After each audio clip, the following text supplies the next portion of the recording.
예전에는 한국인이라고 이야기도 하기 전에 니아오부터 외치는 외국인들이 굉장히 많았습니다. 그런데 지금은 한국이라는 나라를 먼저 이야기하며 서투른 한국어를 선보이기도 하는데요. 한국의 영향력이 얼마나 커지고 있는지 확인할 수 있는 요즘입니다. 이런 한류의 심상치 않은 조짐을 일찍부터 눈치채고 있었던 나라가 있는데요. 그건 바로 중국입니다. 중국의 공산당은 한류를 막기 위해 엄청난 노력을 기울였는데요. 그와 함께 자국의 문화를 높이 고취시켜 애국심을 드높이고자 하는 모습까지 존재했었습니다. 하지만 최근 이런 노력들이 전부 헛수고였다는 사실이 드러나고 말았는데요. 그 이야기를 하기 전 중국의 상황을 먼저 살펴봐야 할 듯합니다. 중국에서는 2016년 사드 사태에 시작된 중국 정부의 한류 통제 한한령이 아직까지도 유지되고 상태인데요. 공식적으로는 한한령이 존재하지 않는다고 말했으나 한국 연예인들이 중국 TV 출연이 취소되는 기이한 사태가 지속적으로 발생하는 모습을 보여주었죠. 그뿐만 아니라 한국 콘텐츠와 관련된 것들은 모두 통제에 들어가더니 어느 순간부터는 공식적으로 볼 수 있는 길이 사라져버렸습니다. 정부에서는 아니라고 주장했으나 한한령이 버젓이 존재하는 모습을 꾸준히 보여주고 있는 형국이죠. 누가 봐도 이런 상황은 한국에 대한 보복이자 한류가 자국 내에서 번지지 않게 하려는 수작이었는데요. 그러면서 자국 문화 컨텐츠를 육성하기 위해 중국은 끊임없이 노력했습니다. 하지만 몇 가지 사례를 제외하고는 중국의 문화 컨텐츠는 글로벌 시장에서 전혀 힘을 발휘하지 못하는 모습으로 보였죠. 칸 영화제를 휩쓸었던 기생충과 에미상 6관왕이라는 쾌거를 누린 오징어 게임은 중국에게 열등감을 심어주게 되었는데요. 당시 중국에서는 전랑과 같은 중국 미화 영화만을 제작하고 있었기에 한국과의 수준 차이로 전 세계의 웃음거리로 전락하게 되었습니다. 그런 모습에 비한다면 한국인 스타들이 아카데미 혹은 칸처럼 유명 영화제에서 상을 받는 일들은 이제 특별한 일이 아니게 되었는데요. 중국에서는 이런 모습들이 참으로 부러웠던 모양입니다. 중국 인플루언서들이 돈을 주고 영화제 카펫에 설 수 있다는 것을 알고는 3,500만 원이 훌쩍 넘는 비용을 대고 참석한 것입니다. 이런 모습들을 보게 된 젊은 중국인들은 정말 부끄럽다는 반응을 보였는데요. 정작 미국 주류 문화계에서는 중국 인플루언서들은 전혀 관심도 없는 모습이라서 더 비참함을 느낄 뿐이었습니다. 그에 반해 한국의 문화에 대해서는 분석해야 한다고 말하면서 한국 음식과 컨텐츠를 자발적으로 흡수하고 있어 그동안 무시받으며 살던 한국계 미국인들이 어깨를 펴고 있다는 이야기가 돌고 있을 정도죠. 이런 상황이니 제 아무리 중국이라고 해도 세계의 거대한 흐름이 한류에 열광하는 상황에서 막아낼 수는 없었죠. 코로나 시기 중국 정부의 통제를 피한 한류 팬들과 한국 문화를 좋아한 중국인들은 통제를 뚫고 한국 문화를 향유했는데요. 그 상황은 지금도 마찬가지입니다. 중국 정부는 심각하다는 이야기가 돌 정도로 제재를 가하며 막으려 했으나 원래 하지 말라면 더 하고 싶은 법이죠. 정부의 노력에도 한국 문화는 젊은 세대들의 일상에 빠르게 파고들기 시작했습니다. 그러자 중국 정부는 전략을 아예 바꿨는데요.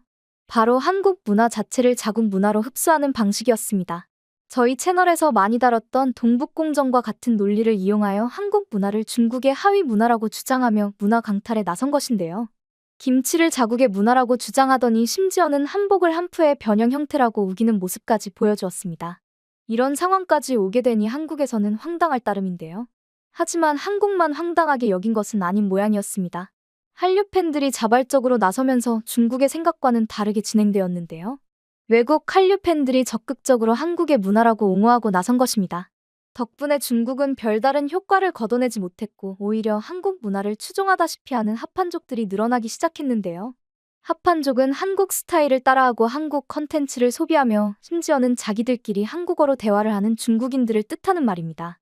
이들은 타오바오 같은 중국 쇼핑몰에서 한국풍 한국 스타일이라고 되어 있는 옷들만 일부러 사 입는데요. 한국인과 친해지고 한국에서 사는 것이 인생의 목표라고 여길 정도로 한국을 좋아합니다. 이들 중에는 10대들도 많이 존재하는데요. 아무래도 해외여행을 자주 갈 수 없는 입장이었기에 젊은 세대들은 꽁 대신 닭처럼 한국을 간접 체험할 수 있는 장소를 찾기 시작했습니다.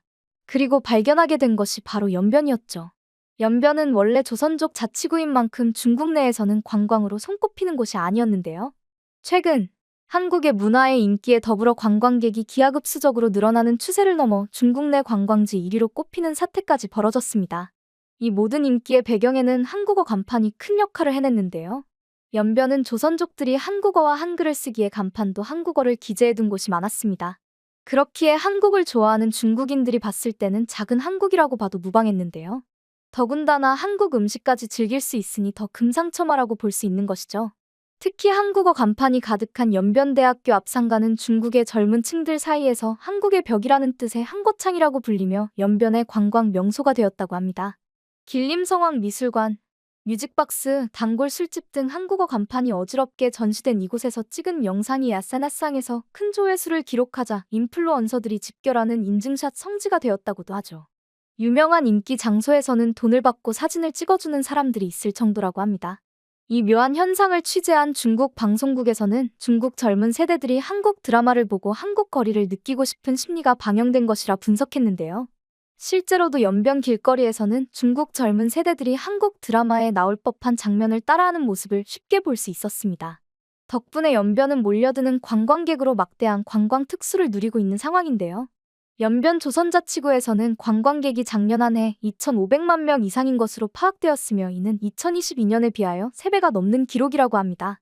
관광 수입도 1조 8천억 원을 기록하며 2022년 동기 대비 254% 상승 수치가 나왔죠.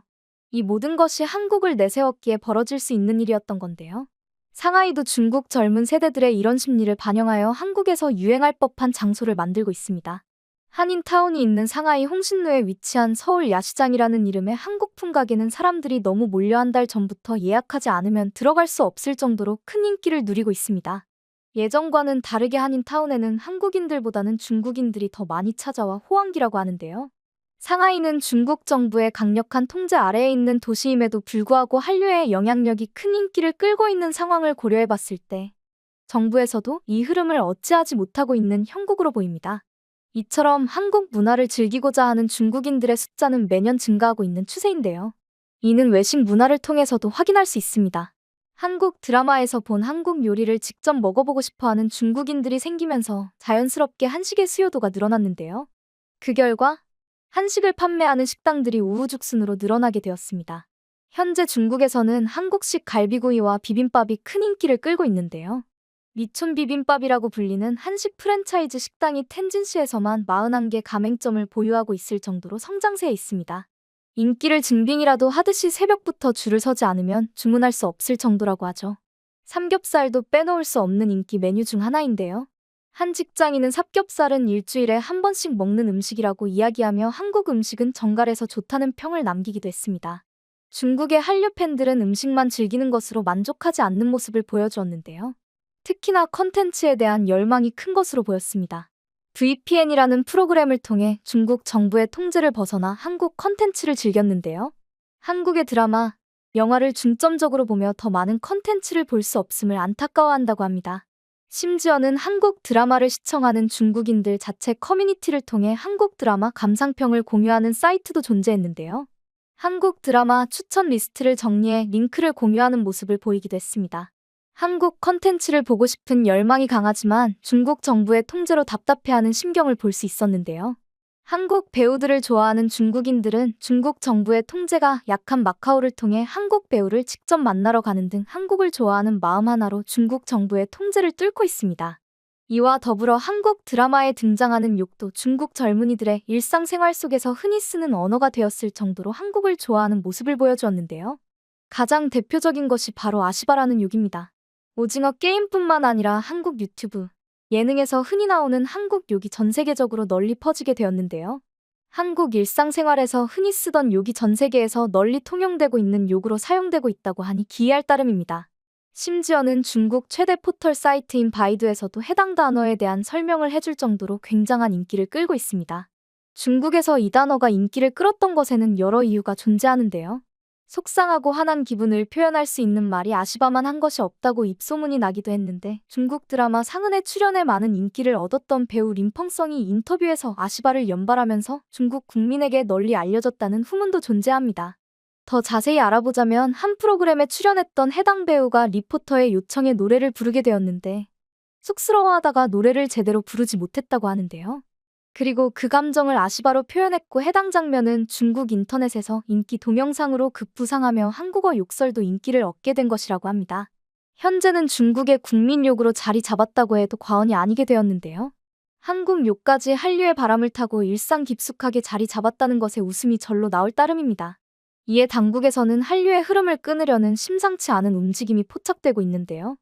특히나 하나의 중국을 내세우며 애국심을 강조하고 외국어 간판을 중국어로 바꾸고 있는 작업을 진행 중이라고 합니다. 그 외에도 중국어를 강조하는 조례 개정이 늘어나고 있는 추세인데요. 이런 당국의 압박 속에서도 한류의 열풍이 식을 기미를 보이지 않고 있어서 많은 이들의 놀라움을 불러일으키고 있습니다. 가장 한국적인 것이 세계적인 것이라는 이야기가 있죠? 현재, 지금 그에 걸맞는 시기가 왔다는 것을 새삼스럽게 깨닫고 있는데요. 저희에게 남겨진 일은 앞으로도 세계로 널리 나아갈 수 있도록 한국적인 것을 변형하는 것이 아닌 한국적인 것으로 남을 수 있도록 지켜나가는 것이 아닐까 싶습니다.